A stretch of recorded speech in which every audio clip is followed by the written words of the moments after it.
But a challenge right out of the sock and onto the field. Challenged by the Giants.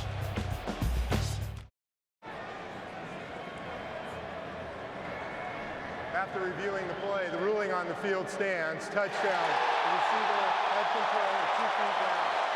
He will be charged with timeout and a challenge.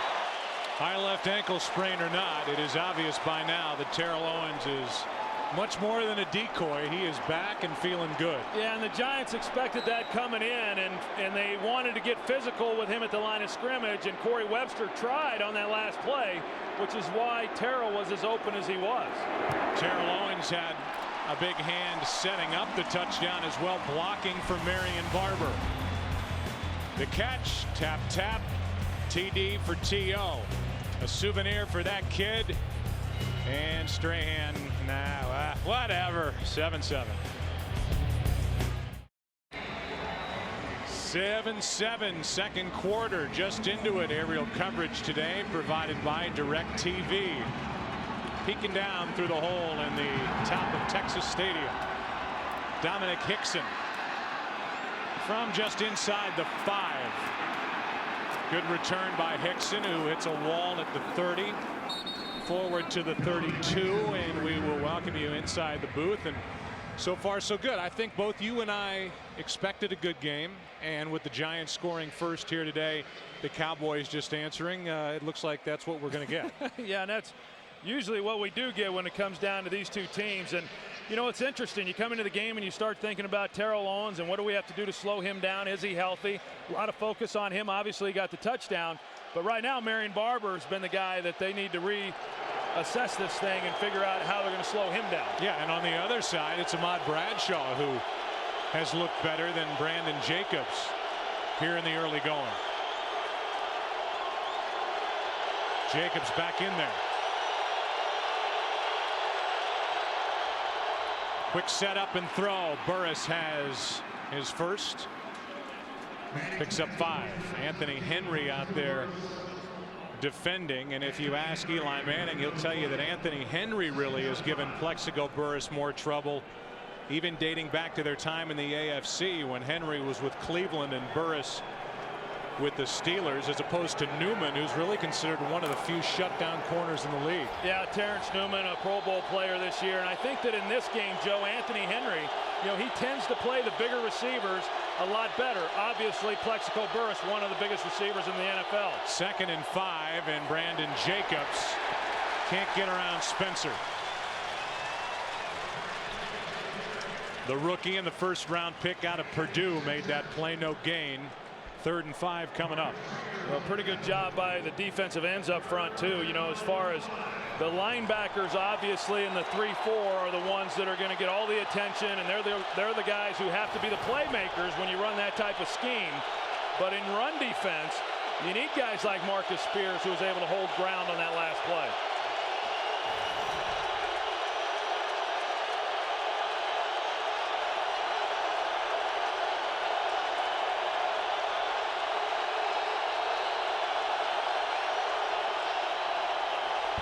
Penalty flag on the play as the pass is dropped over the middle by Toomer. It's an incomplete pass, but it looked like the Cowboys may have come across early. We'll see if they were drawn off. If this one is against Dallas, it's a 5-yard penalty. It was 3rd and 5. Offside, number 98 defense. 5-yard penalty result of the penalty result. The first down. Really looked, Troy, like Ellis was trying to time the play by the play clock because it was about at 0. Yeah, and because of where the play clock is, I mean, you can tell when the ball has to be snapped because of that, and that's why they're trying to get the jump and feel that they're capable of. I mean, we see Eli run the play clock down a lot of times, right down to 1 just before it hits 0. That gives an advantage to the defensive front. That's 2 of those against the Dallas defense. First one against Ware. This one, Ellis, pressure on Manning. Steps up, tripped up from behind by Aiken Adele. A gain of 2, however, so no sack. Well, I mean, it didn't look real good, but at least he avoided the sack. I mean, you're going to see Brandon Jacobs. They bring the linebackers on a twist, and Aiken Adele looked like he tackled him right there. And then Eli Manning, not realizing that Aiken Adele was chasing him from behind, really kind of fortunate that Adele had to go low. He might have been able to strip the ball from Eli's hand.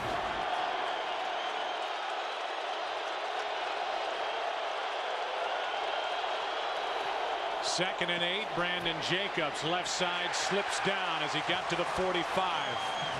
7 yards shy of a first down.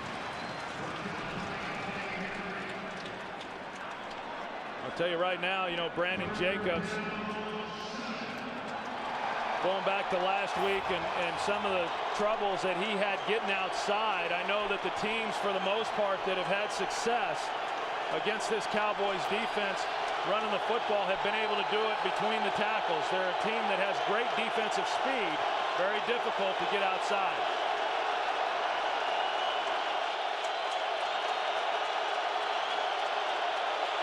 Third down and 7. Manning goes down. Chris Canty off the edge. The right defensive end made the play. It's 4th and 17.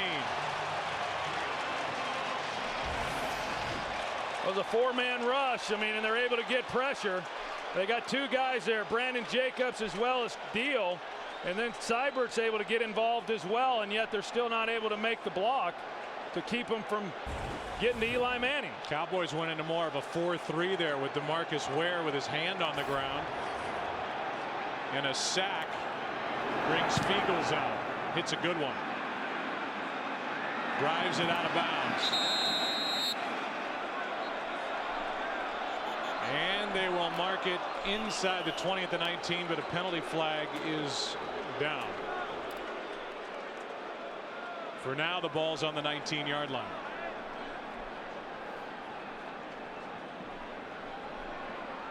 And it's a hold.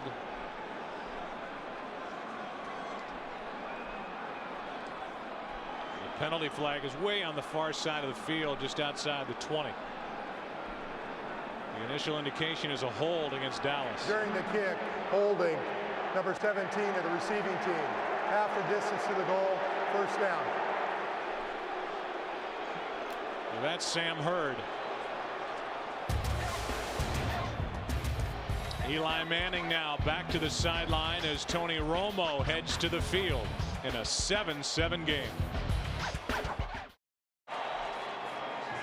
The writer's strike is denying us all of the start of 24, so enjoy it. Antonio Pierce, Romo, and then the 2 coordinators, Jason Garrett, Steve Spagnuolo. Starting from just inside their own 10 are the Cowboys in a 7-7 game. Marion Barber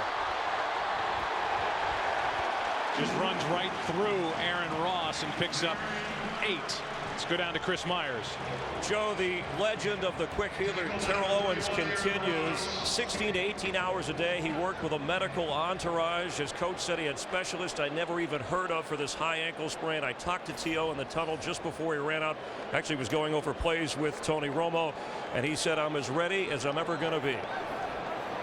All right, Chris, thanks. He has a personal hyperbaric chamber. Worked on an underwater treadmill. Don't we all? Well, you don't? No, mine's broken.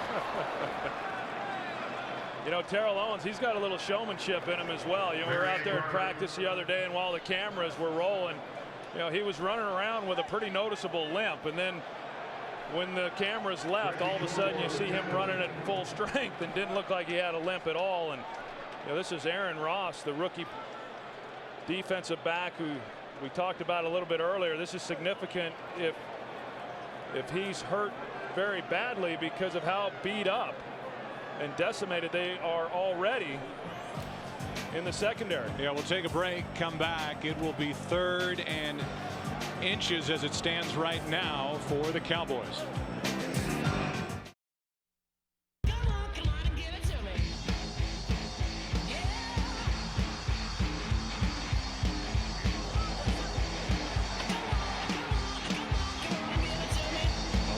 producer Richie Zients, our director Artie Kempner. They look at the neck and shoulders of Aaron Ross. It's 3rd down and inches. Joe, Troy, Pam, and Chris with you. 7-7 game. Barber gets it. Has the 1st down. And as is typical with this guy, it takes 4 guys to bring him to the ground. I mean, nobody runs any harder in this league than Marion Barber. I mean, it's unbelievable watching this guy. I mean, he led the league in broken tackles, and you just see it over and over and over. I mean, one guy can't get him to the ground, and rarely can 2 or 3. Aaron Ross is back on the field for the Giants. 1st down, Dallas. Word is he had a burner. It's word from the sideline. Romo making a play. Slides forward. Got a hit on the end of it. Gerard didn't like it. Trying to protect his quarterback. Antonio Pierce got down on top of Tony Romo after he gave himself up with a slide, and the play was good for 6 yards. Well, and that's so frustrating for a defense when you finally are able to get pressure, and then the quarterback able to find a hole in that lane, as we see Antonio Pierce. I didn't think anything of it as far as when he came in and went down on Tony Romo. Tony gave himself up. I didn't think it was a violent hit. But offensive linemen, as they should do, are always quick to defend their quarterback. Julius Jones now in at tailback. Lost his starting job today, and Jones takes it up just shy of the 30, about 1.5 yards short of a 1st down. NFC Championship game is next Sunday in the late window. And congratulations to the Green Bay Packers. Certainly Brett Favre, and there is, I think, a large group of people out there very appreciative and thankful for the day that Ryan Grant had at running back for the Packers after a dismal start. 201 yards. He was terrific. He was. Well, it was great to watch the way his game started and the way he finished it. Congratulations to Ryan Grant, Brett Favre, and the rest of that Packer organization. Witten looked like he didn't know what he was doing as he went in motion. He was confused. Timeout, Dallas. And because of First it, team timeout. Dallas has to take a timeout. It'll be 3rd down and 1.5 yards when we come back. Tied at 7 at Texas Stadium.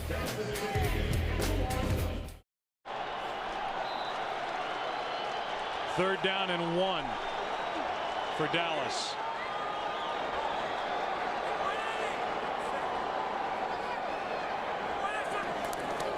Barber back in there. He carries it, and he plows forward to the 35-yard line.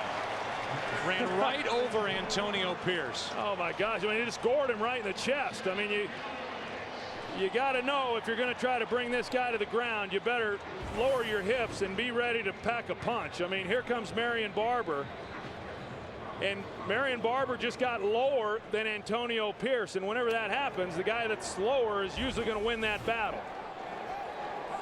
Second drive for the Cowboys that started inside their own 10. On this drive, 6 runs. Romo has not thrown the ball yet. That's about to change as he drops it off to Barber a little short. Pierce was out there anyway for the Giants as Dallas tried to set up a screen. I think Pierce wanted another shot at Marion Barber. You know, they ran the screen, and Pierce, he read it all the way, and had Barber have caught it and been standing up, I think there would have been some retaliation there. Look at the day already for Marion Barber, 93 yards, and they have been limited, Dallas has, with what they've asked Romo to do throwing it.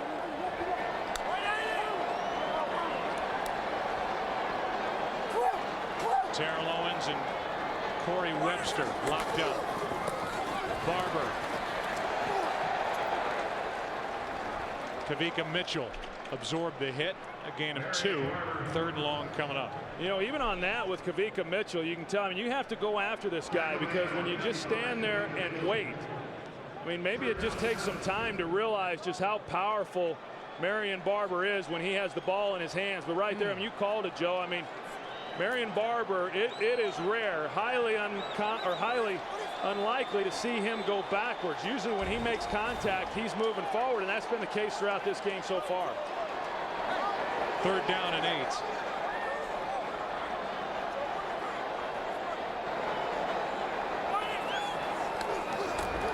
Quick throw to Glenn, makes a move, has a 1st down.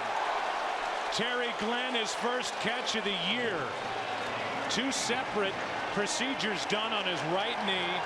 Troy, they were able to keep him on the roster all year. Got into the final game in Washington for a few snaps, but he's a big weapon that the Cowboys have back.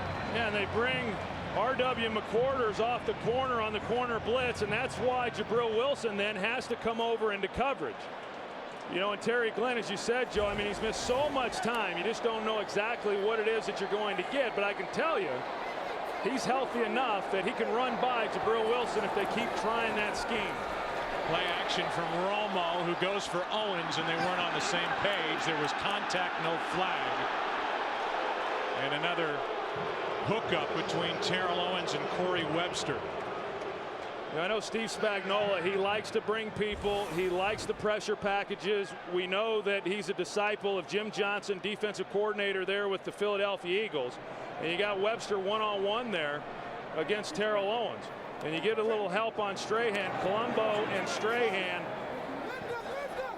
are going to be a great battle throughout this entire game. The Cowboys feel like they can do a pretty good job with Strahan with Colombo.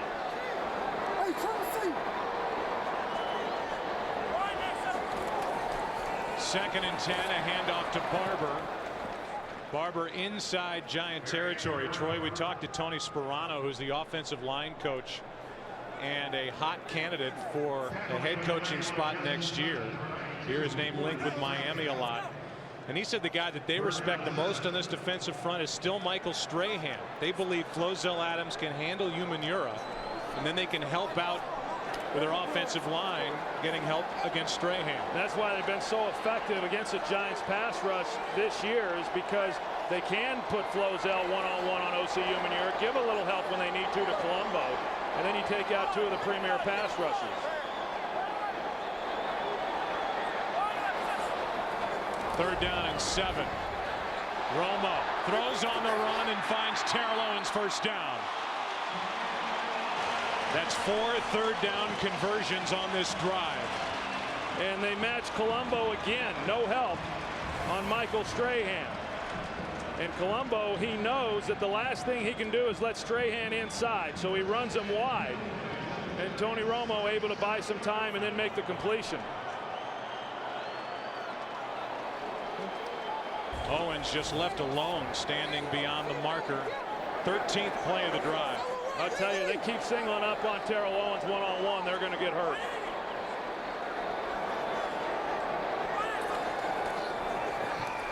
Play action from Romo. Cowboys start to open it up. The receiver had fallen down. That was Glenn, and Webster had an interception land right in his lap, and he dropped it.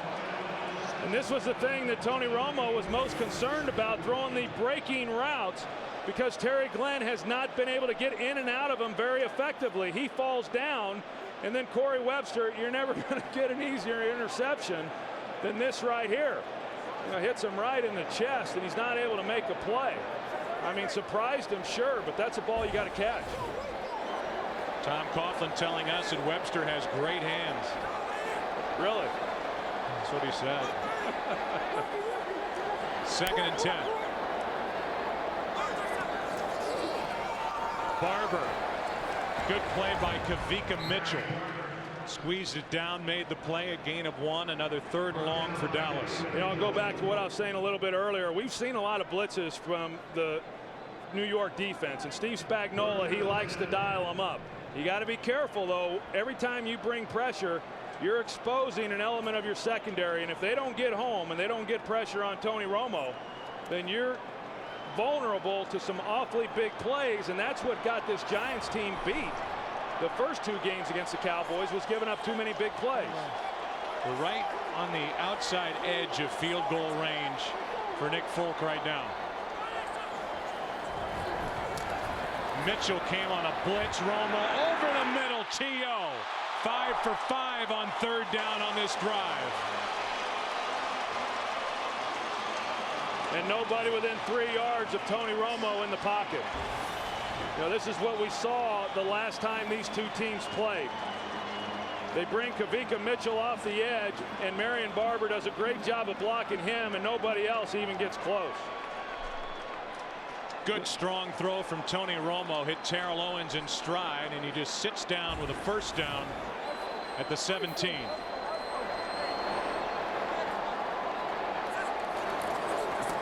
Julius Jones. And like we've seen so many successful teams exhibit over the last couple of years, a good two-headed approach at running back for the Dallas Cowboys. It's been a lot of Marion Barber, and now Julius Jones gets mixed in. It's 2nd and 6 after he got 4. I mean, you look at this drive by the Dallas Cowboys. This is a drive that began on their own 10-yard line. They've methodically moved the ball down the field. I mean, these are the types of drives that just demoralize a defensive unit. I mean, the last thing you're expecting when you pin a team deep like they were able to with Dallas is that they're going to drive all the way down the field and potentially come away with a touchdown. 2-minute warning at Texas Stadium. 2nd down and 6 for Dallas when we come back. The ball at the 13-yard line. We're tied at 7. Today's game on Fox is sponsored by the new AT&T. Your world delivered.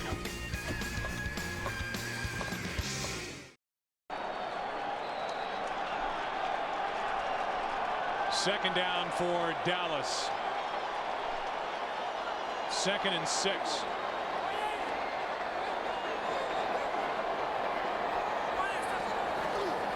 Play action from Romo, rolls out, throws low, caught by Witten. 1st and goal.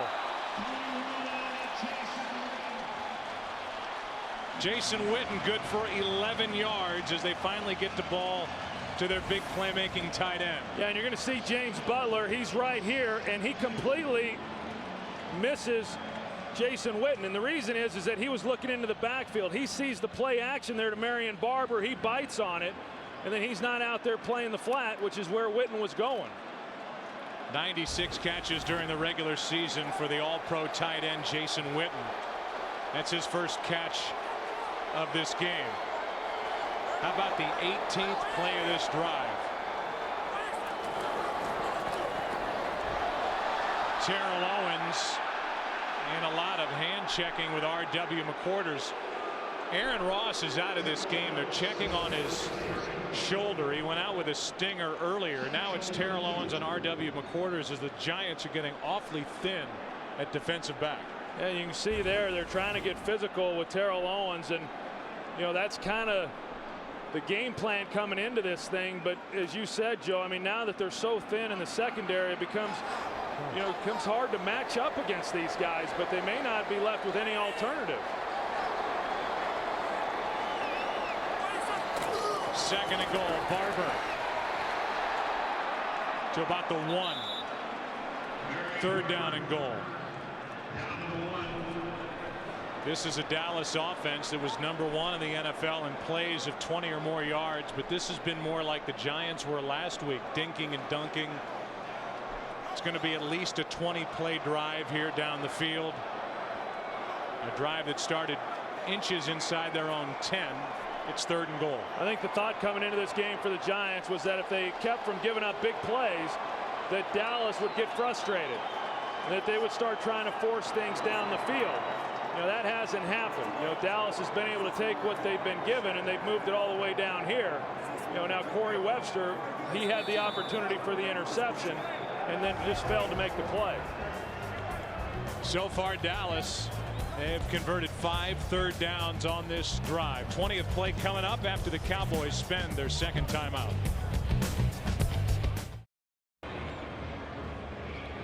Visa halftime report coming up. Kurt, Terry, Howie, and Jimmy. First half analysis and a sneak peek of the premiere of the new Fox series Terminator, the Sarah Connor Chronicles.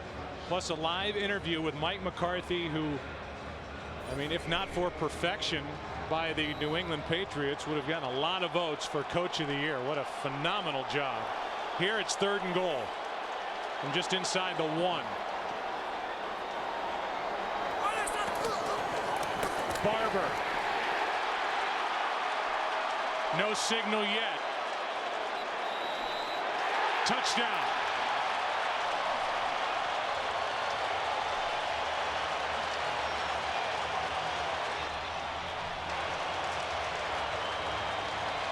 Behind that big offensive line, and Marion Barber, who's had a tremendous first half, pounded it in. Now, what a game he's having. I mean, you get an opportunity inside the 1 yard line, get a little bit of movement, and then just let him hit it and see if he can't get across the goal line, which is what he was able to do behind Andre Gerard, Leonard Davis. It's a heck of a drive right there by the Dallas Cowboys. They're going to look at it in a booth review with 53 seconds left in the half. That first look, you couldn't even see him dive down underneath all those big bodies behind Oliver Hoyt, his fullback. Got hit in the hole and then looked like he crossed the goal line. Yeah, it looks like his waist is even on the goal line. Kavika Mitchell trying to make a play to hold him up, but yeah, clearly in the end zone.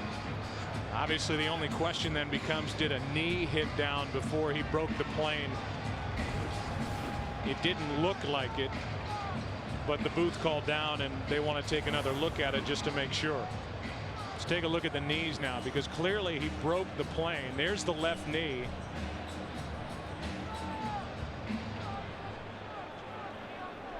And then it's just a matter of whether they can determine where the ball is relative to the goal line, and that angle there obviously doesn't show it, and I don't know that any angle down the goal line is going to show it because of the bodies.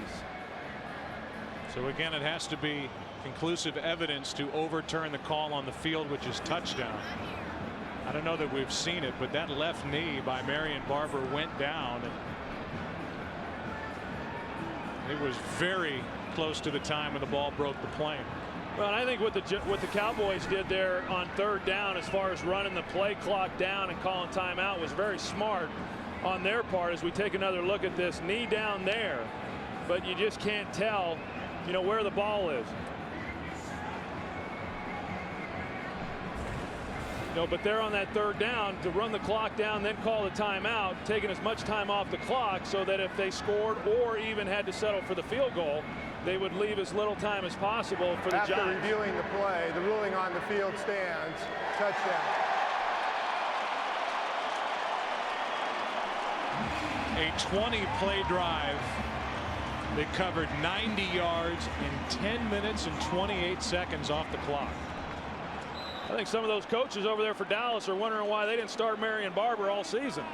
Today's the first day, and a guy who had a year where he came just shy of 1,000 yards, basically coming off the bench. He's a Pro Bowler. Averaged 4.78 yards per carry on the season. I mean, that's not a bad first half of work on his part. Over 100 yards already. We take a look at the most years that it's been since the last playoff win. The Bengals have gone 17 years. They beat Houston in '91. The Lions 16 years. Kansas City 14 years since they beat Houston in '94. Buffalo 12. They beat Miami in 1995. And hard to believe, but the Dallas Cowboys have gone 11 years since their last playoff victory. There's always a lot of talk, or there has been this week, about trying to beat a team 3 times in a season. First of all, you have to play that team in the playoffs for it to even happen, for you to be given an opportunity to beat a team 3 times. And then the fact that that team is in the playoffs means they're pretty good. And so it's hard to win a game in the National Football League, and it's hard to beat good teams consecutively in the National Football League. That's why it's rarely done. Now it's Ahmad Bradshaw waiting deep for the kick. Kick is high and short. Bradshaw takes it from around the 15-yard line and can't make the 30. Knocked down at the 29 by Bobby Carpenter. 14-yard return. Last week for the Giants offensively in the first quarter, -2 yards overall against the Buccaneers. So far in the second quarter, -2, but they haven't had the ball. It's been a quarter dominated by that 10.5-minute drive put together by Dallas. Yeah, and it's hard as a quarterback standing over on the sidelines for as long as Eli Manning did, and then to come out into a no-huddle situation. I do think that they need to be aggressive here.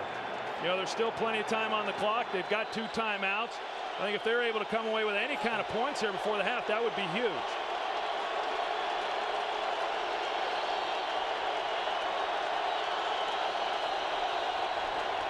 Four-man rush, and that ball may have been tipped coming out. It came out funny in the direction of Amani Toomer.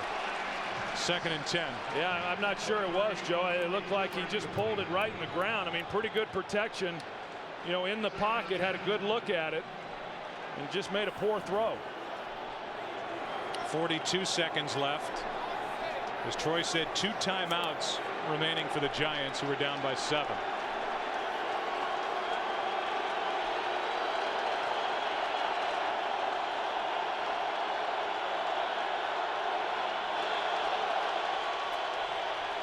Out of shotgun, Manning throws and caught by Smith. Coverage by Williams and Reeves. Reeves on the stop and the hit, and Steve Smith hung on, a gain of 22. Boy, what a catch there, knowing you're going to have to go up on the sideline and make a play and, you know, keep the ball and not lose it. That's just a nice job on his part. I mean, this young guy, Steve Smith, he missed so many games because of injury and had a nice impact on the game last week. You see there, he's outstretched, knowing he's going to take a hit as soon as he comes down. Just good concentration on his part. Eli took a hit after he let it go, and then had to spend the 2nd time out of the half by the Giants after the completion to Smith. Yeah, that's the one thing. The Giants feel like they can get some plays down the field, but to do that, you've got to have protection so that he can hold the ball. So far, they've harassed him pretty good.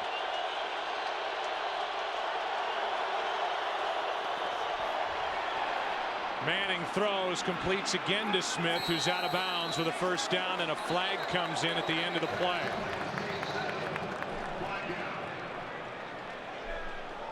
May have been a face mask on the tackle. 28 seconds left in the half, and it's the big face mask call, says Eli Manning. Personal foul. Grasping the face mask. Number 35 of the defense. 15-yard penalty, automatic 1st down. So that's Jock Reeves, and here are the Giants moving the ball down the field, and a big part of it 15 yards because of that grab and twist by Jock Reeves. Yeah, as soon as you see the head turn like that, it's going to be 15 yards. And, you know, Steve Smith playing like a veteran right there, knowing exactly what the situation is, knowing that they want to try to preserve this last time out. Catches the ball, heads to the sideline. They get an extra 15 yards. Now, I mean, what initially you're hoping to get into position to maybe come away with a field goal, they now can start thinking about trying to come out of this with a touchdown. That was the 5th Dallas penalty of the half.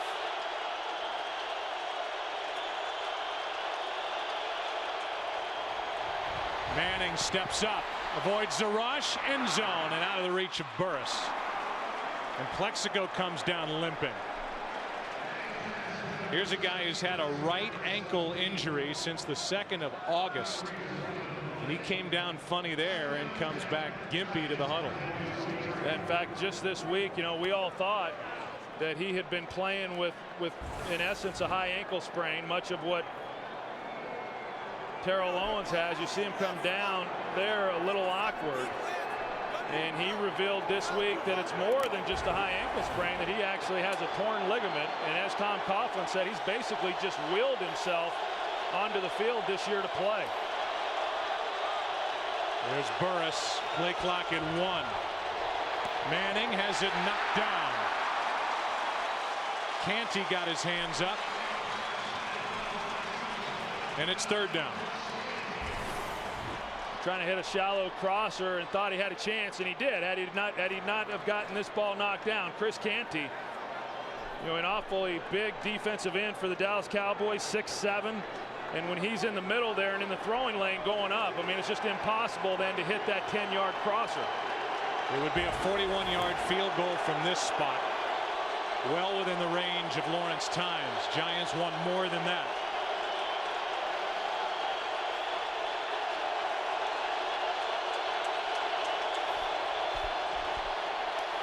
Manning with time, throws and completes to Boss. And the rookie tight end sets up 1st and goal at the 4.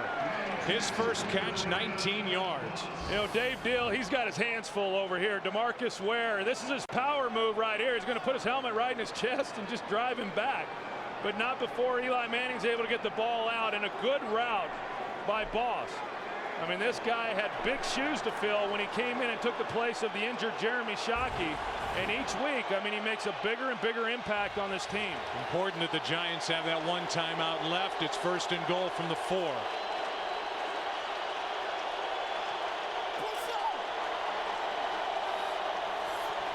Manning over the middle. Toomer, touchdown, New York. What a drive put together by Manning, and a fight breaks out between Brandon Jacobs and Roy Williams. I tell you what, neither of these teams like each other too much. But I tell you, Joe, that was a great drive right there by the New York Giants, being able to make some plays. 48 seconds on the clock when they got the ball. 2 timeouts. To be able to come away with a touchdown, as I said, you're hoping just for a field goal at that time, but to be able to come out of this with a touchdown and then tie the score if they make this extra point, that was big. Toomer with 7 catches last week, 74 yards and a touchdown against the Buccaneers, and he has come up big again here today. We're tied at 14 with 7 seconds left in the half. For Amani Toomer, his 31st career postseason catch. That is a new Giant record, and it ties the game. Toomer's the guy that Eli Manning just has absolute trust and confidence in. When you talk to Eli and he says, hey, I know where he's going to be, I trust him, he's dependable, he's tough. You know, he went through a period there where he was dropping some balls, but you know, wow, what a game he had last week and what a game he's had here in this first half. 7th career postseason touchdown for Amani Toomer, and the face mask on Jock Reeves helped get the ball down a little closer, but Eli Manning did a great job of moving the ball down the field.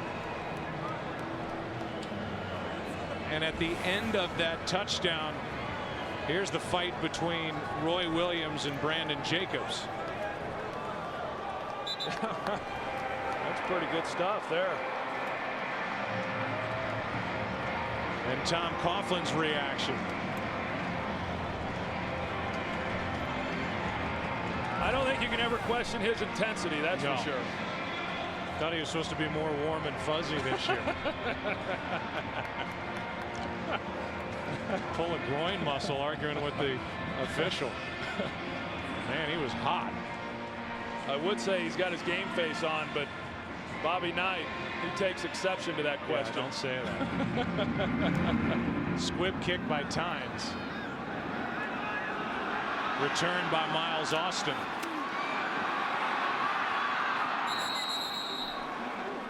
And there is 1 second left on the clock. 29-yard return, Blackburn on the stop, and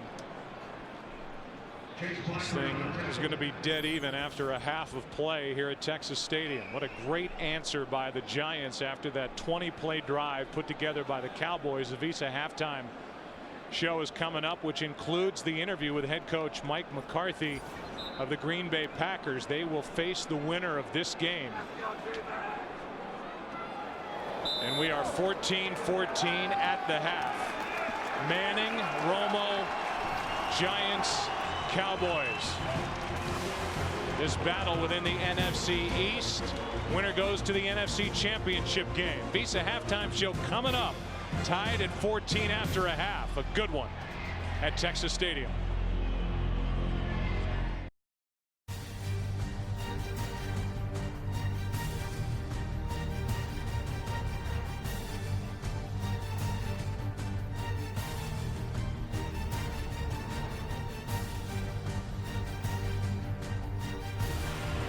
The first ever playoff meeting between these two storied franchises has not been a disappointment. 14-14 after a half.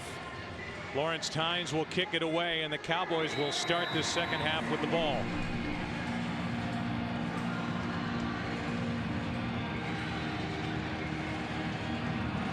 Miles Austin, Nathan Jones waiting for the kick.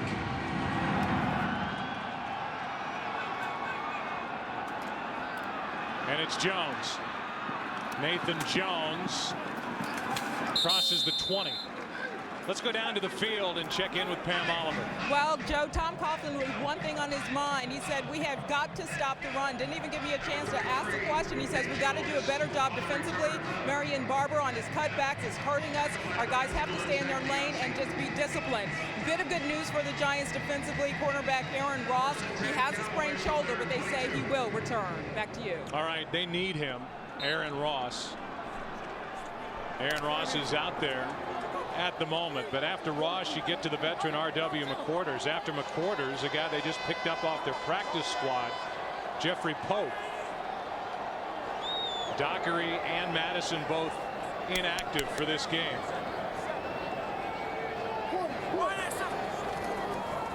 Marion Barber picks up 3. Umanura on the tackle, and we go down to Chris Myers. Wade Phillips came out of the locker room shaking his head, Joe, said that the positioning of his defense was good, that the players didn't respond to the play properly at that last drive with the Giants. He did take note and say that because of the thin secondary with the Giants on offense, he expected Tony Romo to be able to make some big plays in the second half. Terrell Owens, his ankle is fine. He's not wearing any protective wrap. They just checked on it at halftime. He's good to go. All right, Chris, 2nd down and 7. A blitz off the edge. Romo throws and completes to Witten. First down, Dallas. Well, again, the Giants, they bring pressure off the edge. You're going to see right here, and then with that, they play zone behind it. But still, you can see the holes that are afforded. And when you bring pressure, you just have to get home if you're the New York Giants. You cannot allow Jason Witten, Terrell Owens, Patrick Creighton to move around in the secondary when you're exposed because of secondary pressure that's not getting home.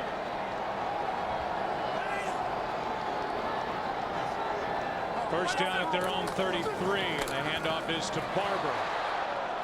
Marion Barber makes the 36. It's worth talking about now, something that's been talked about so much during this past week, what Tony Romo did, where he went, with whom he went during his days off, during the off week.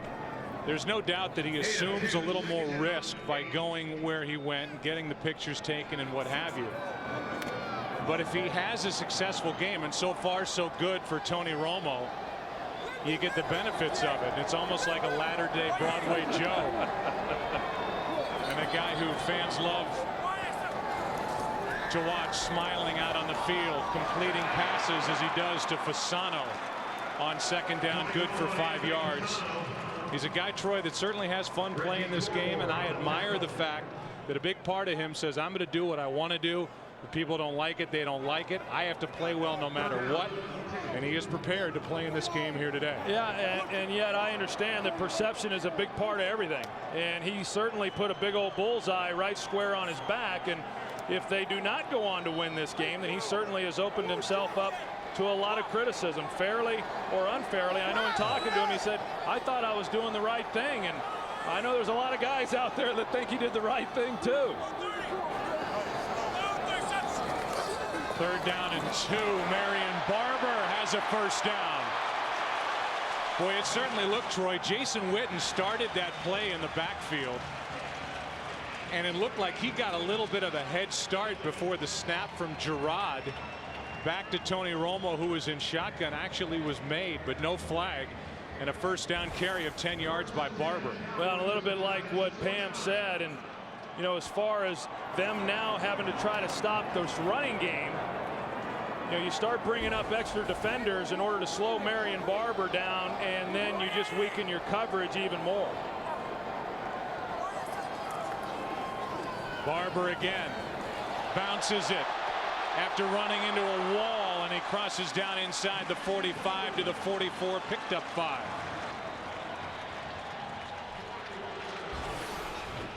You know, when you get them bottled up, then you still got to get your hands around them. You can see that there are people there to make a play, but nobody's able to actually get a hold of them. Now, there has to be somebody that's holding contained, and that's what they have not done a very good job of. The Giants have not done a very good job of having somebody there so that when they bottle it up inside and Barber has to bounce it, that he's bouncing into a defender. There's been no defender to tackle him.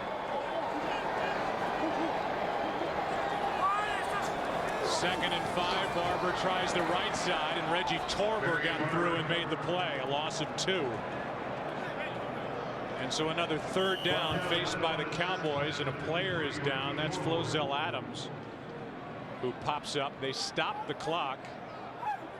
You heard the whistle. And we'll see if they're just going to let it play on. Evidently they are. So even with the whistle, Flozell Adams got up quick enough. They let the play continue, and that means Flozell can stay in the game. Doesn't have to come out for injury on 3rd and 7.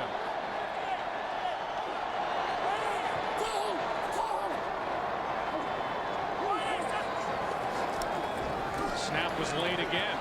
Romo throws to Glenn. First down. Gerard Troy is having a tough time getting the snap back on time, but the officials are letting him play on. Yeah, they are. And I mean, you're seeing Tony Romo being able to make some plays, and then you got Colombo there on Strahan again, one-on-one, no help. Does a good job.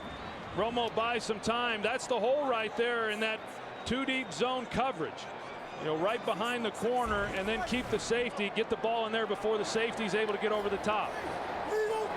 Last 2 snaps out of shotgun have been late from Gerard. Quick snap count here, and Julius Jones makes it to the 25.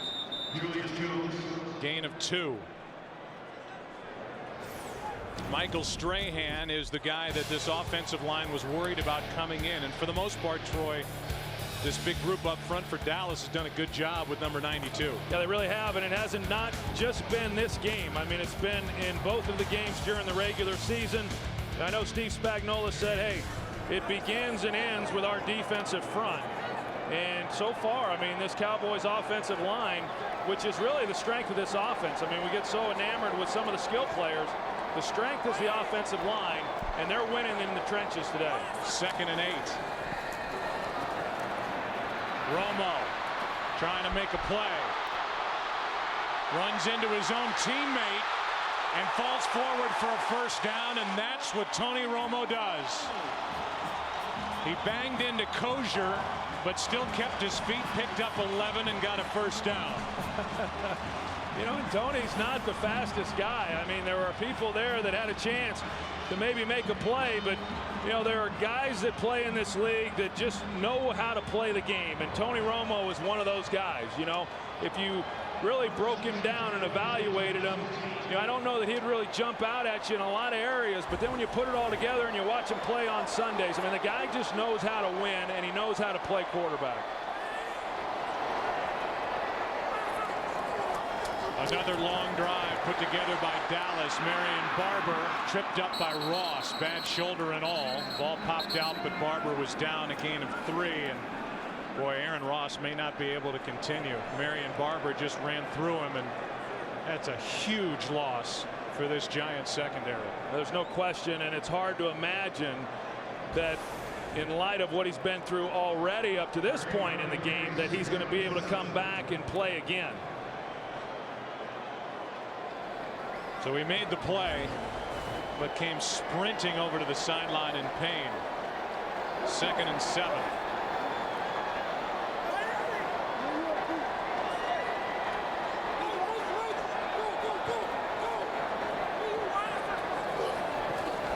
Play action. Romo at time, guns it, incomplete. Good play by Wilson. Jabril Wilson closed on Fasano and broke it up. Fasano was open for a moment. He sure was, and there was good closing speed there by Jabril Wilson, because again, Tony Romo in the pocket with time, knew exactly where he was going with the football, and had a chance maybe if he lays that thing out a little bit more, but just a good job by Jabril Wilson. Actually went through Fasano's hands right into his chest. And it's 3rd and 7. This is a big down right now for the New York Giants defensively. I mean, they've given up touchdowns in this area on the other trips for the Cowboys. Flozell Adams, a false start. That is his 10th of the season. False start, number 76, offense. 5-yard penalty still. 3rd down. I know in talking with offensive line coach Tony Sperano the other day and asking him about the penalties that, you know, Flozell Adams, the most penalized offensive lineman in the NFL, and he says, hey, every week he goes against the best pass rushers that the other team has. That, you know, I would never say this to the head coach, but I'm okay with 1 or 2 of those if he continues to block the way that he has. And, you know, we haven't talked a lot about O.C. Umenyiora today, and Flozell Adams is a big reason why. 8 for 9 on 3rd down today. It's 3rd and 12.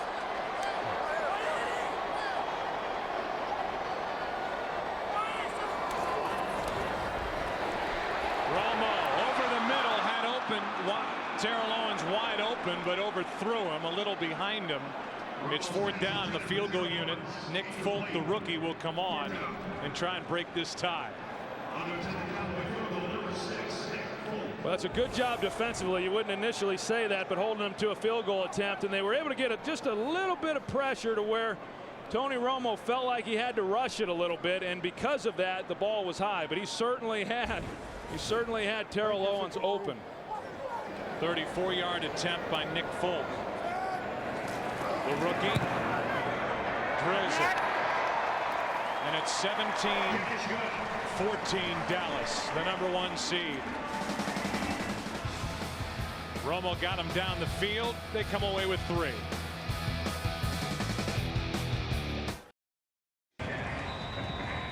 Giants now are trying to piece together a secondary to slow down the Dallas attack. Just went for 14 plays, 62 yards, and they come up with a field goal. Dominic Hickson on the return for the Giants has blocking out in front of him. And Hickson gives Eli Manning and the Giants great starting field position right at midfield. 45-yard return by Dominic Hickson.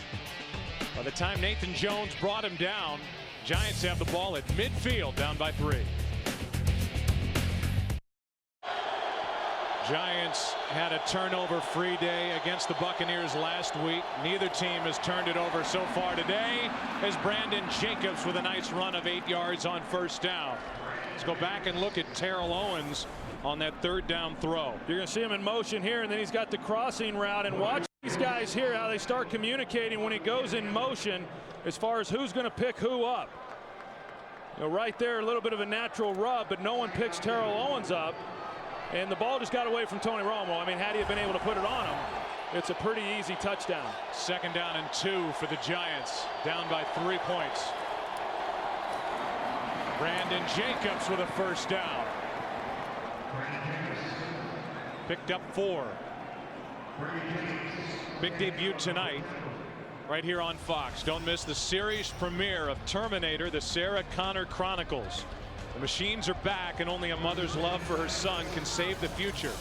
Terminator, the Sarah Connor Chronicles, premieres tonight at 8 Eastern, 7 Central, only on Fox. Viewer discretion is advised. 1st down, Giants. They got tight end Kevin Boss out wide again, with Roy Williams across from him.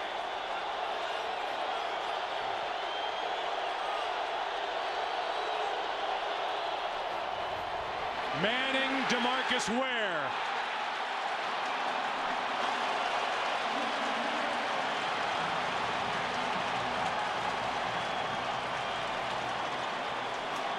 A loss of 9 on that sack. That wasn't even close, Joe. I mean, he's going to be working against Kareem McKenzie, and you can tell McKenzie just can't get out of his stance. And DeMarcus Ware, great athlete, great speed and quickness. It just wasn't even close. You know, they put the tight end there trying to get DeMarcus Ware to line up a little bit wider, which then would afford McKenzie a little bit more time to get into a position to make the block. But it wasn't even a contest. 2nd Cowboys sack of the day.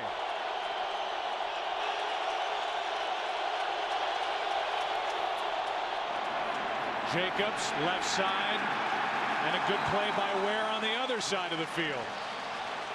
A gain of only 2. 3rd and long coming up.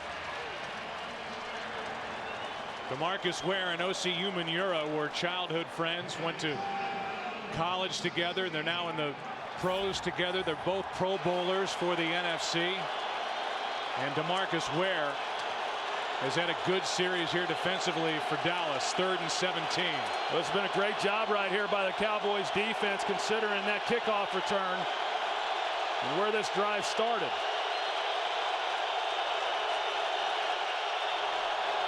Four-man rush. They set up a screen. Jacobs tripped up. 4th down. Greg Ellis on the tackle. You know, all the Giants were really trying to do, if they can pick up a 1st down, that's great, but they really wanted to try to get into a position where they could attempt a field goal to tie this ball game up. I think they pick up the 1st down if Greg Ellis doesn't make the play that he made. When you talk about Greg Ellis, just got named comeback player of the year, had a career season in terms of sacks, probably playing his best football here over the last 2 seasons. It's just been a great leader for this defensive unit all season long. Now, surprisingly, Dallas has to burn a timeout prior to this punt by Fiegels. There's the play by Ellis to bring up 4th down. Romo and Fasano talk about, I would imagine, that last possession where Fasano had potentially a touchdown go through his hands. Now it's 4th down for New York, with Creighton waiting deep for the punt. Fiegels trying to do his thing. Takes a bounce and goes into the end zone. So Dallas will start at their 20. Just a net of 20 yards picked up by the Giants on that punt. Dallas up 3. Aerial coverage of this game provided this evening on a beautiful night in Dallas, Texas, by DirecTV. Cowboys have it up 3, starting at their 20, and they hand to Barber. Marion Barber picks up 3.5. Let's go down to the field and Pam Oliver.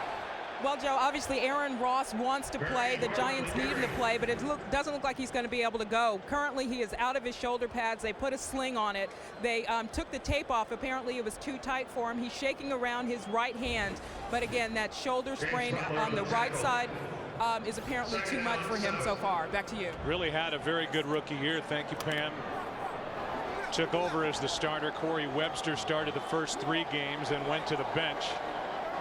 Ross was the nickel back early, but they're now without him and using R.W. McQuarters. Romo throws and the pass complete to Witten. Troy, it is going to be awfully hard as Jeffrey Pope was out there defending. There's a flag down back where Romo got rid of the ball. And this one is coming back. It's going to be hard for this Giants secondary to try and slow down all these weapons that the Cowboys have as we go through the rest of this second half. You know, the Giants haven't matched up particularly well against his Cowboys skill players, you know, even in the first couple of games of the season. Now you minus Sam Madison, you're down Aaron Ross. I mean, you've got a banged up group. It even becomes Personal that much foul, more of a unnecessary mismatch. roughness, number 70, hitting a player out of the play. 15 yards, half the distance of the goal. Still, 1st down. That's Leonard Davis, who is headed to his first Pro Bowl, big number 70, who has shown a lot of his power on the inside. And there's the extra hit. Yeah, I think that was a good call. You know, Michael Strahan was on the ground. The ball was out. A good call there by the official, and that hurts the Cowboys. And right now, I think that when you talk about Romo missing Terrell Owens there, that would have been a touchdown, a penalty like this. I think those are the things that have to work in the Giants' favor if they're going to have a chance to stop this Cowboys offense, because I just don't think they can hold up otherwise. On 2nd down, even though Pete Morelli said it was still 1st down, the pass complete to Witten. It's 4 of those yards back, and with under 2 minutes to play in this 3rd quarter, 3rd and long coming up for this Dallas offense. And because of the fact that Sam Madison is down, and you know, of course we knew that coming into the game, but Aaron Ross, now what they're having to do is they're matching Corey Webster up with Terrell Owens, regardless of where Terrell Owens lines up. And so they're basically going man to man there. He's now their best corner, and then as you said, we've got the Jeff Pope.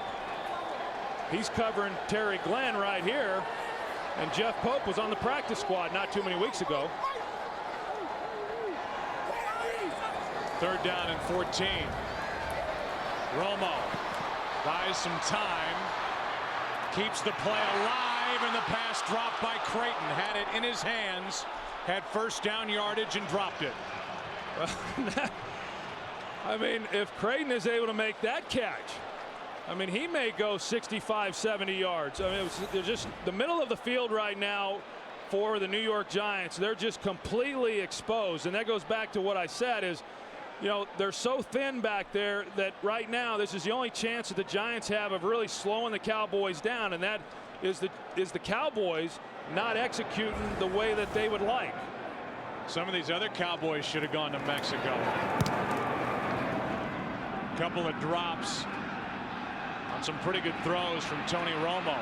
McQuarters returning the punt, staying on his feet, and giving the Giants great field position inside the 40. Rodgers forced him out after a 25-yard punt return by McQuarters. Great starting spot for the Giants, who trail by 3. The injured Sam Madison, who is down on a knee with a warm-up top on, is basically running the secondary meeting for the Giants on their sideline. According to Pat Hanlon, their PR director, the only reason he's on the trip is because they want him to lead that group. Word on Aaron Ross is he's finished for the rest of the game. Out of the shotgun, Manning throws. Toomer left wide open. And Amani Toomer has a first down at the 25. Everybody backing up, and Toomer good for 12 yards. And I think right now, looking at this Giants team, I mean, the Giants defensively, as we see, they're going to have some problems. So right now, it's really coming down to the special teams and this offense if they're going to have a chance to win this game. The special teams have done their job. They've had the big kickoff return. They had the nice punt return to put them in a position right here. But now the burden is going to be on this Giants offense being able to score when they get those possessions. Kevin Boss at the top of the screen, the tight end, across from Roy Williams. Manning pumps that way, now throws that way, and the pass incomplete. 2nd and 10. On Sunday, February 10th, the Sunday after the Super Bowl, the All-Stars of the NFL come to Fox. Don't miss the 2008 NFL Pro Bowl presented by State Farm, live from Hawaii on Sunday, February 10th, only on Fox. You know, the one thing the Giants have done in this series is they got Ahmad Bradshaw in the game. You know, Brandon Jacobs has had some nice runs, but Ahmad Bradshaw just seems to give this team a little life. He certainly did last week. They're going to, you know, see if he's able to do that here on this possession. He's not had a carry yet, but he's a guy who can certainly take it the distance if he gets a crease. They have to be able to trust him blocking. Pass is caught and immediately dropped is Smith by Reeves, and that's the end of the 3rd quarter here in Irving, Texas. 17-14. Cowboys lead it. Strahan urging on the offense. Trail by 3. Back after this from your local Fox station. 3rd down and 6 for the Giants as we start the 4th quarter.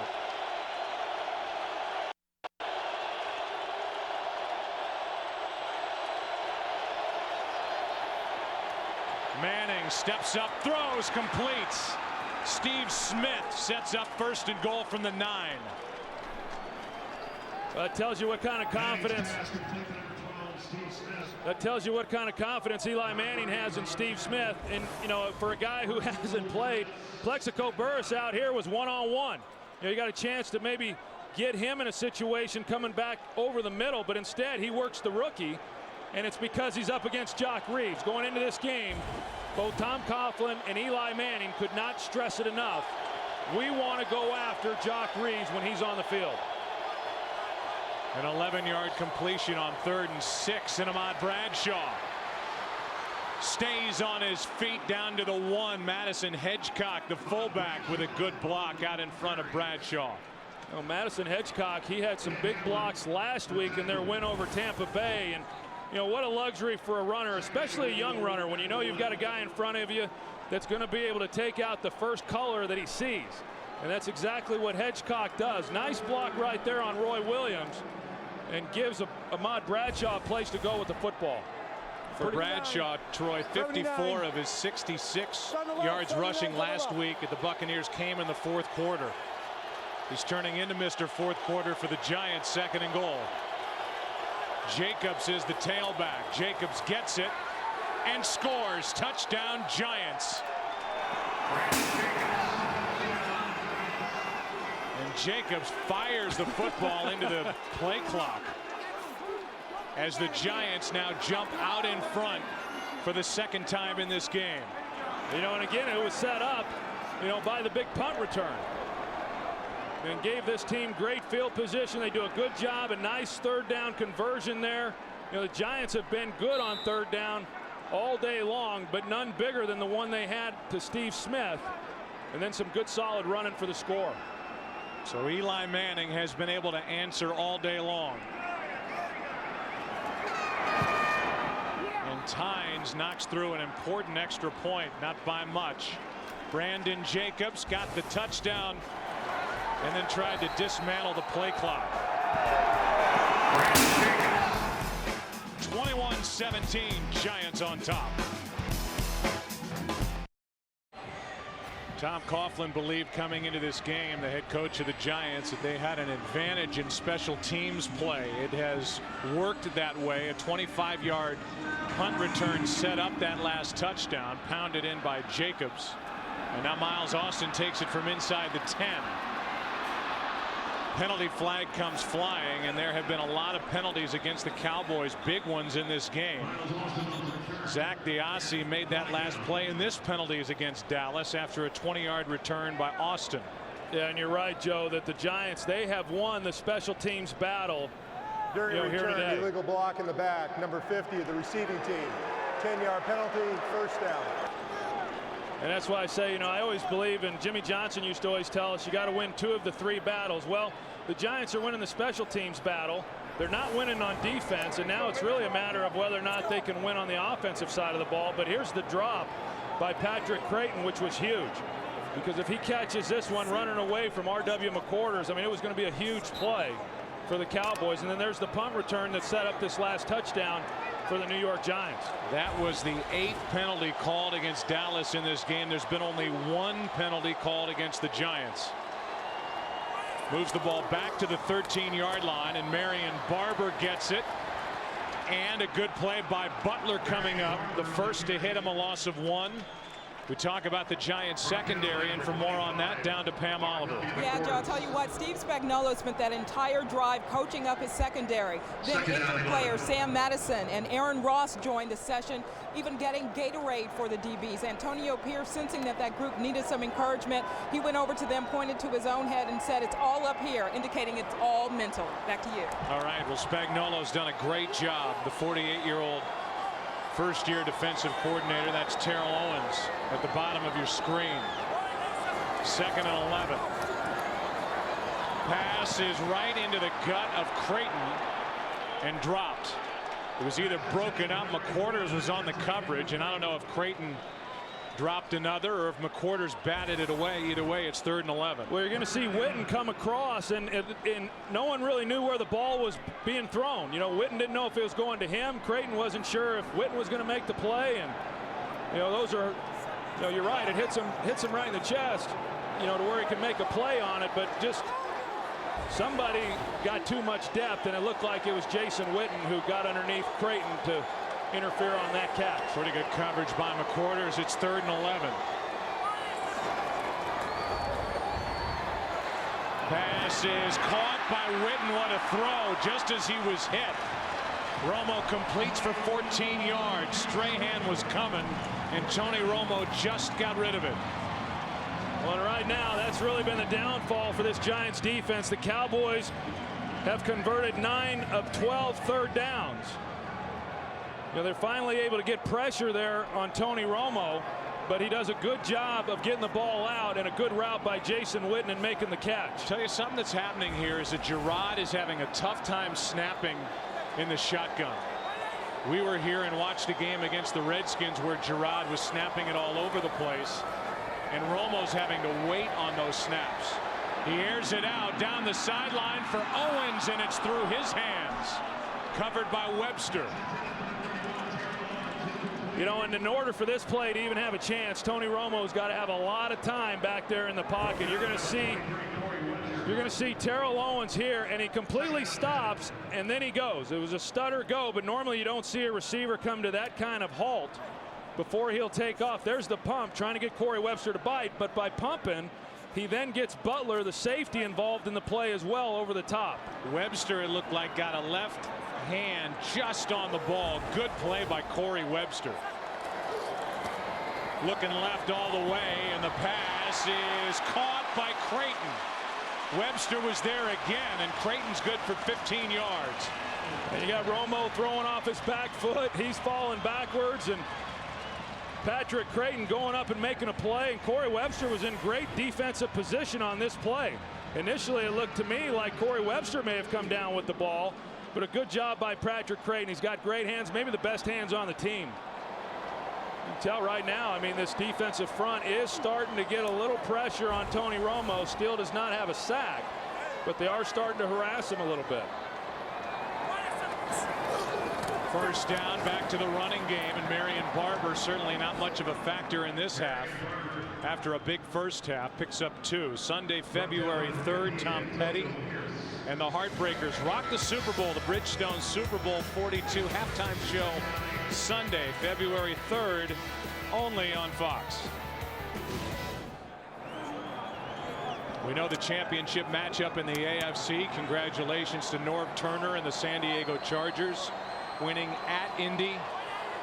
They'll be at New England next weekend. You don't think that was a good flight home, do you? Oh. A blitz from the Giants. Romo's in trouble and goes down. Sacked for the first time in this game, and there were 4 Giants chasing him. Jay Alford was there. Also pressured by Antonio Pierce. Yeah, this was the time they wanted to dial up the deep ball here to Miles Austin against R.W. McQuarters. You're going to see that he's got a step, more than a step. He's wide open. But because Romo had to get flushed to his right side, he's not able, he knows he's not able to get enough on this throw to even try to make the throw. Now, what he should have done is just throw it out of bounds and avoid the sack. 3rd down and 13.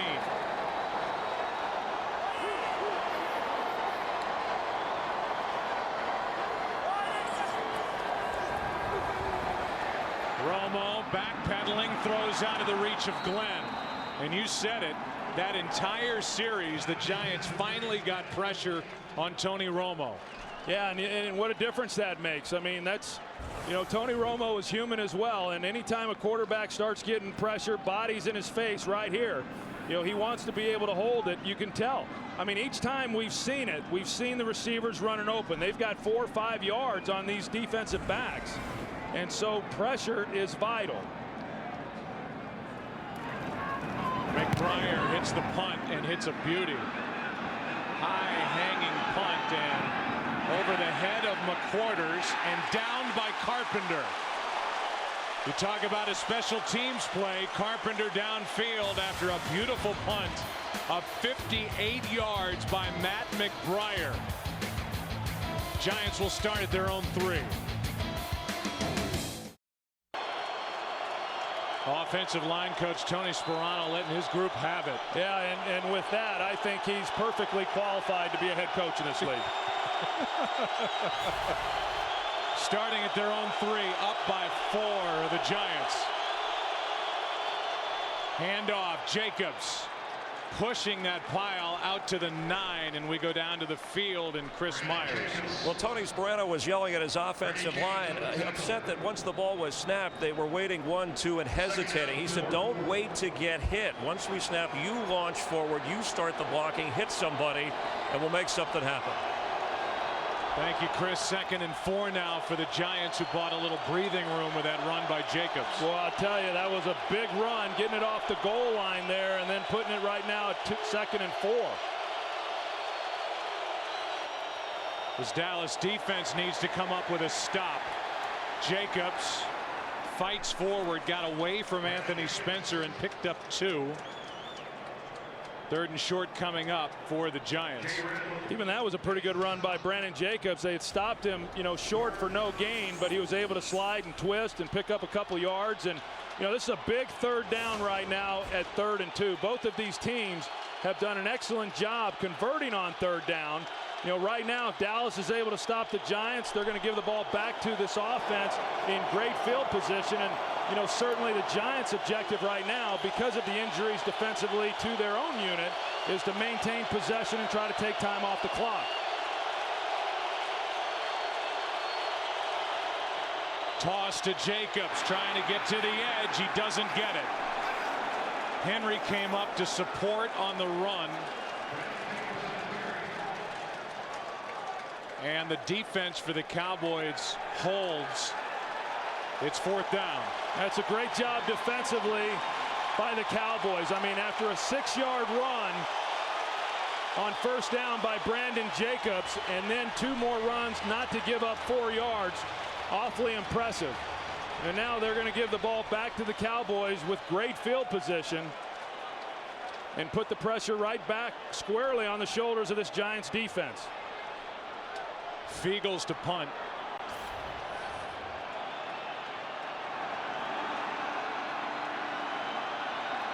Creighton waiting for it for Dallas. Creighton drops it, gets back on top of it. They'll start at their own 43 with 7 minutes left. Dallas defense celebrating a hold. The Giants with a 4-point lead.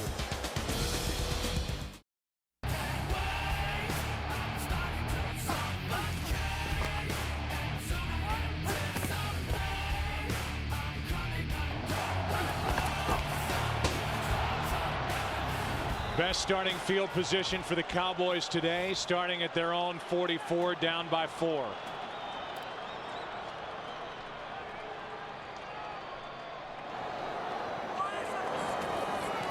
Hand off to Marion Barber. A little room to run. He picks up 4 yards. First guy to hit him was Torber.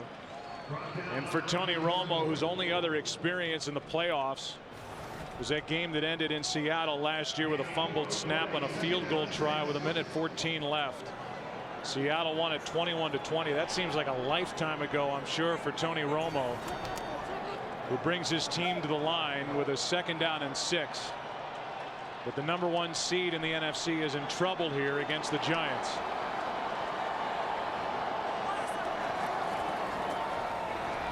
Romo fires high, and a penalty flag comes in. Creighton ended up on the ground. So did Romo.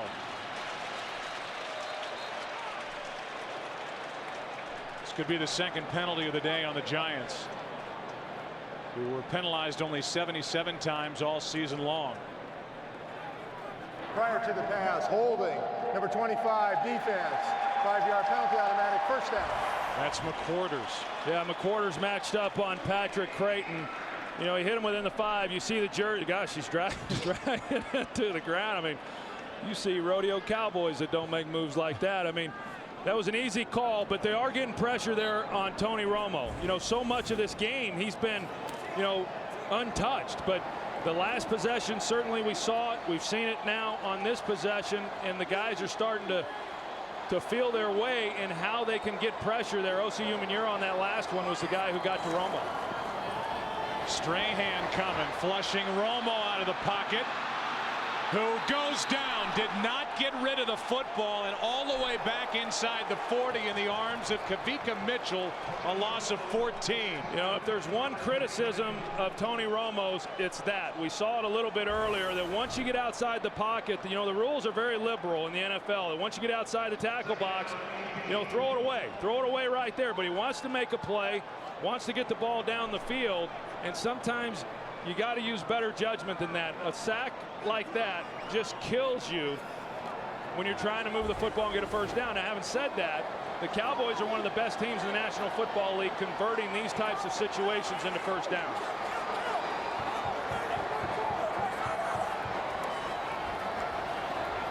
Romo over the middle. It's Witten.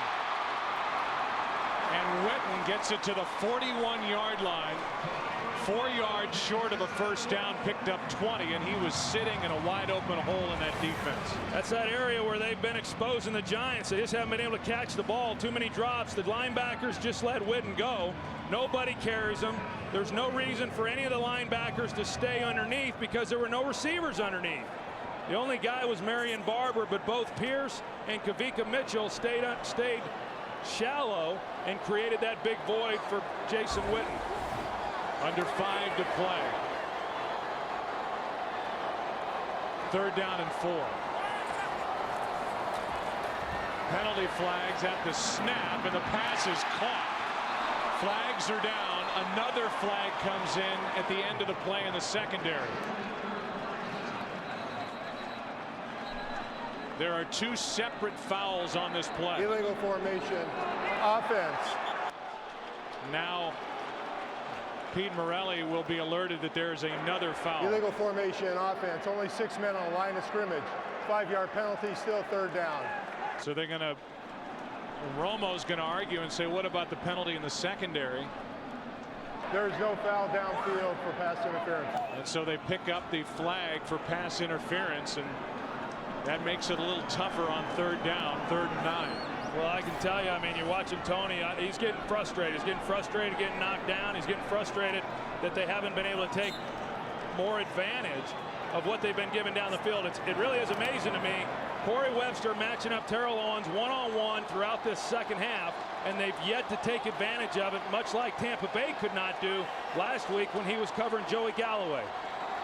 There's the matchup right there.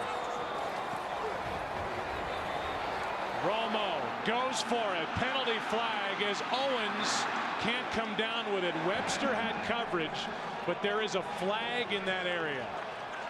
Right at the 30.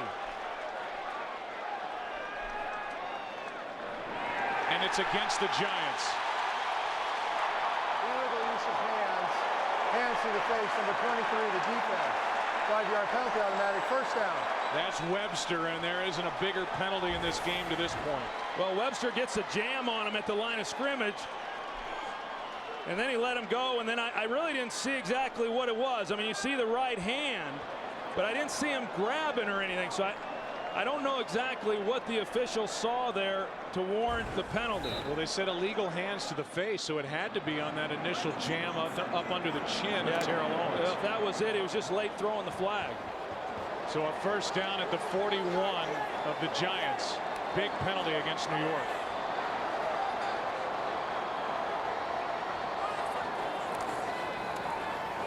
Romo with a pocket this time.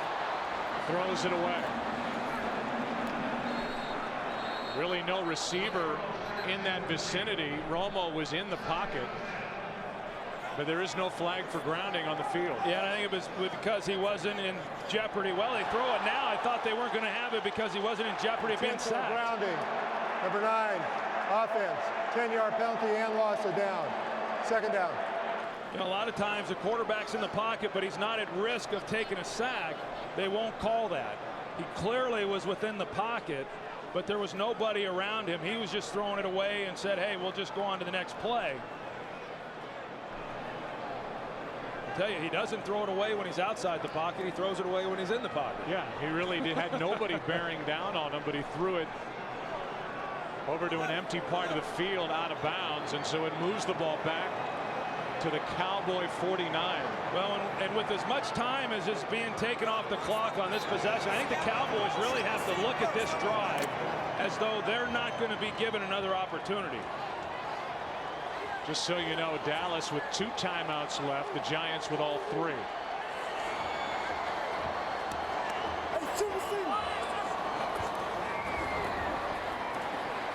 Romo hit as he threw it, and the ball incomplete. And Umanura ends up on top of Tony Romo again, and Umanura's smiling as he pulls himself off number 9. It's 3rd and 20. And here's Tony Romo talking to the official, you know, and trying to state his case as to what he was doing and why they should not have called it. And he didn't win, and players normally don't. Meanwhile, Wade Phillips, who was 0-3 in the postseason in his head coaching career, is watching the time run out on the Cowboys with 4:03 left. And I'll tell you, O.C. Umenyiora, he is really doing an excellent job right now getting pressure. Play clock at 1, and the Cowboys have to use a timeout. So this highly celebrated Dallas offense moving backward at the moment. Romo looks flustered. 3rd and 20 when we come back.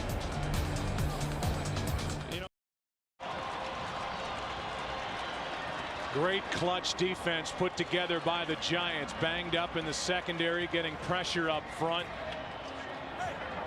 Forced an intentional grounding. It's 3rd down and 20. 4:03 left. And surprisingly, Michael Strahan not on the field. Dave Tollefson and Umenyiora are the ends.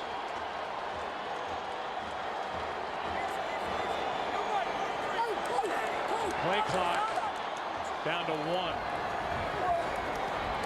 A pump fake, aired out for Terrell Owens, downfield, underthrown. It's 4th down. And Flozell Adams is slow to get up. It's 4th and 20 after that incompletion, and Owens had gotten behind the defense. Well, it sure had, and then in order to make that kind of play, you've just got to have time in the pocket to be able to make that throw. There's the pump, and Jason Tuck, I mean, the guy who's been making plays all year long, does a great job of getting pressure on Tony Romo. Right there you can see, had Romo had been given time, he's probably able to get that ball out. And you see Flozell Adams, who got tripped up underneath Tuck after Tuck brought Romo to the ground. So now McQuarters will wait for the punt.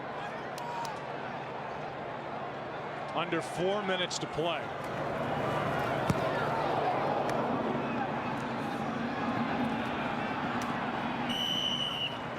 From outside the 10, McQuarters hauled it in, and they will mark it at the 12. Where it's 1st down, Giants. And a 13-win season for the Dallas Cowboys. Now they look at their defense. And Troy, there's only 1 timeout remaining for the Dallas Cowboys. So a 1st down or 2 here by the Giants, and they can wrap up this win. That's right, and they know that, and they want to take time off the clock. Now, the last time they had the ball, they tried running it 3 straight times. They failed to get a 1st down. You know, I mean, they're up 4. They know that the Cowboys have to score a touchdown, but I do think they still have to play somewhat aggressively to continue to get 1st downs to win this game. Ahmad Bradshaw gets it. Here we go, ball. Out to the 16-yard line. I think it tells you all you need to know about Ahmad Bradshaw, because, you know, Tom Coughlin said, I have no reservations about putting Ahmad Bradshaw in the game at any point in time. And here he is, you know, under 4 minutes to play in the game. It's critical that they run hard and get yardage, but you cannot afford a turnover here, and yet Ahmad Bradshaw is the guy who's playing. No turnovers in this game. 2nd down and 6. And you can bet that Dallas is going to stack the line right here.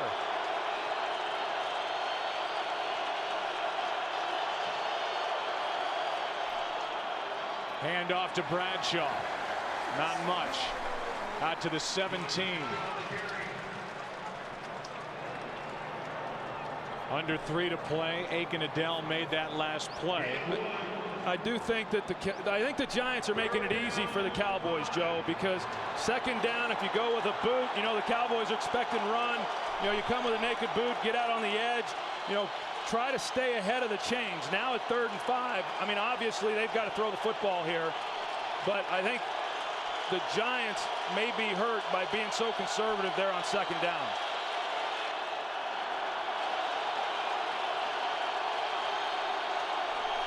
Third down and 5. Snap was a bit low. Manning steps up, in trouble. Down he goes. And the defense for the Cowboys gives Dallas a chance. Tank Johnson in to make that play. Yeah, and give the Giants, or excuse me, give the Cowboys defense credit. You know, the last 2 possessions, they forced a 3-and-out. 2-minute warning here in Dallas. Cowboys about to get it back, down 4. 2 minutes left. Dallas did not have to use their timeout on that last possession by the Giants. Fiegels hits it. Creighton on the return. Decent blocking out in front of him, and Creighton gets it into Giants territory. 1:50 remaining. Fiegels didn't like that punt, and so now the Dallas Cowboys, the #1 seed in the NFC, 13-3 during the regular season, down by 4, needing to get it into the end zone to advance to the NFC Championship game and host the Packers next Sunday. They are 48 yards away, and this makeshift defense, at least secondary for the Giants, if they can hold here, it'll be one of the great jobs by defensive coordinator Steve Spagnuolo, patching this thing together back there and getting it done. We've seen Dallas in this situation a lot. Tony Romo seems to play his best football in the no-huddle situation.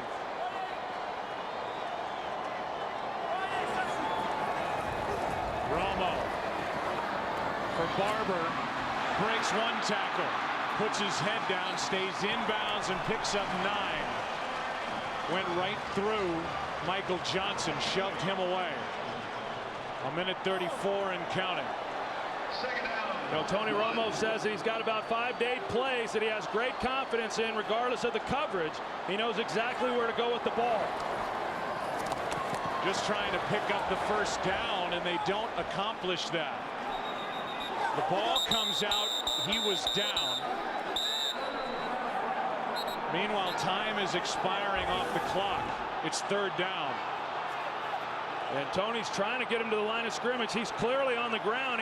He ran in to his own offensive lineman there. But you're right, valuable time coming off the clock.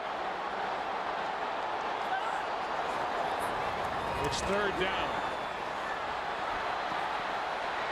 Romo in trouble, flips it forward for Witten, who has a first down inside the 25.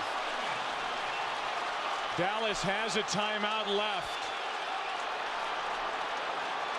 Justin Tuck is having a tough time getting off the field, and now the clock is stopped as Tuck can't get off the playing field. 31 seconds left.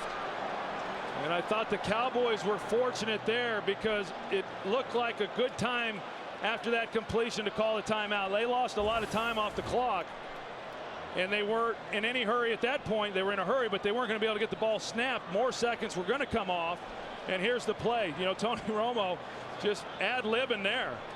I mean, that's just what you do when you're out there playing in the yard. Jason Witten sees that he's in trouble. He makes a move. He gets away from Pierce. Looks like yesterday, and Brett Favre in the snow making that little flip to Donald Lee. But the Giants did have to spend a timeout. We talked to Tony Romo about this a few weeks ago, and he said, when I was a 3rd-string quarterback, I really studied the 2-minute offense and when to use timeouts and when to try and hang on to timeouts. The Cowboys have been able to hold on to their one remaining timeout, which they have with 31 seconds left, needing a touchdown to win and advance. Well, that one timeout is huge. I mean, clearly they need a touchdown, but to be able to work the middle of the field, and then even if they get a big gain down the middle, you know, they're still able to run the football if necessary because of the one timeout left.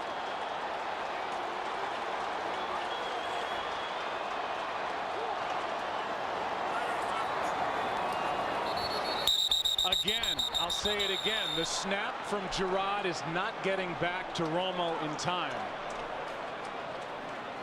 False start, number 75 offense, 5-yard penalty, still first down. You know, they get Colombo, but the problem is the snap's not getting back. No, you're right. That's Colombo, and the ball, everyone's moving. I mean, they could have called it on anybody. And Tony Romo, after this play, I mean, he went and talked to Andre Gerard and said, hey, look, I mean, the ball's not coming out. Romo saying there are times when Gerard can get a little yippy with the snap out of shotgun.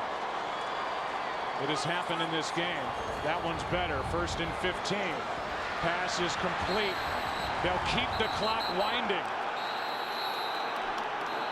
And a timeout with 24 seconds left is taken by Dallas. If they're going to give forward progress, that's right, they're not going to allow then the clock to stop with Witten getting out of bounds. So they gave Witten the forward progress. Yeah, that's exactly right, Joe. And you know, if they're going to give forward progress, then you can't also get the clock stopped. That was a good job by the official recognizing that. I know that Wade Phillips didn't like it. I know that the Cowboys don't like it, but that was correct in keeping the clock running. Tonight on Fox, in not too long, don't miss the series premiere of Terminator, the Sarah Connor Chronicles. The machines are back, and only a mother's love for her son can save the future. Terminator, the Sarah Connor Chronicles, premieres tonight at 8 Eastern, 7 Central, only on Fox. Viewer discretion is advised. 2nd and 11 for the Dallas Cowboys now, out of timeouts. Hey, see that defensive front right there? Osi Umenyiora, Michael Strahan, Justin Tuck. I mean, you know, right now they pretty much know it's in a lot of ways on them. I mean, if they're able to get back there and contain Tony Romo and get pressure on him, they have a good chance, because, you know, we know that if he's given time, right now the middle of the field looks open, that he can find an open guy. Romo throws incomplete. 3rd and 11 with 21 seconds left. Pressure by Umenyiora. And I'll tell you what, I mean, for a guy who had not been getting hit much, he's been getting absolutely pounded here in the second half, particularly here in the 4th quarter. I mean, you see Osi Umenyiora, he puts a move on Flozell Adams, comes underneath, and every time pretty much that Tony Romo's dropped back here and back in the pocket here in this 4th quarter, he's been on his back. Either that or running for his life. 3rd and 11.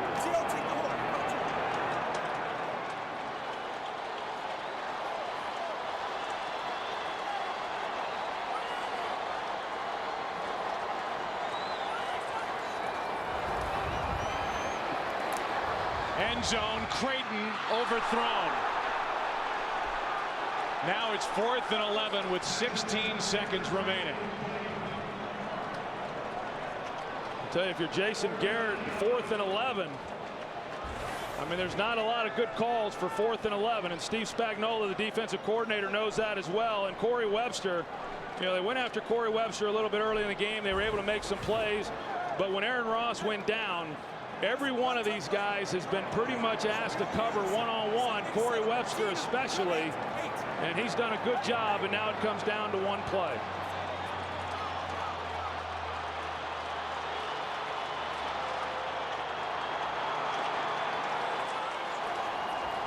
On 4th down, clock running, intercepted. Giants, McQuarters, and the New York Giants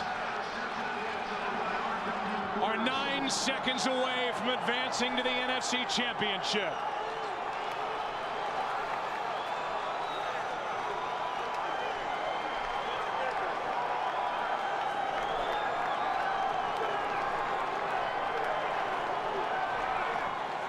McQuarters got one at the end of the game last week in Tampa, Florida, and he gets one here. Wade Phillips, it appears, will remain winless in the postseason, as will Romo, as Tony Romo throws the pick to end the day offensively for Dallas, and great coverage downfield. Well, it sure was, Joe, and I said the middle of the field's open. That's where the ball needed to go, but, you know, just great coverage by R.W. McQuarters. And when he followed him in the seam, you can't say enough about this Giants team and what they just accomplished and the way that they played and what they had to do at the end to win this game. And I know Jerry Jones and the rest of this organization is absolutely sick. There is a Manning in a championship game next weekend, and his name is not Peyton. Eli Manning has managed this Giants offense yet again. The defense with a heroic effort, banged up in the secondary. Good enough for a 4-point win here today in Dallas. A lot more to come as we take a break. Hey, Derek.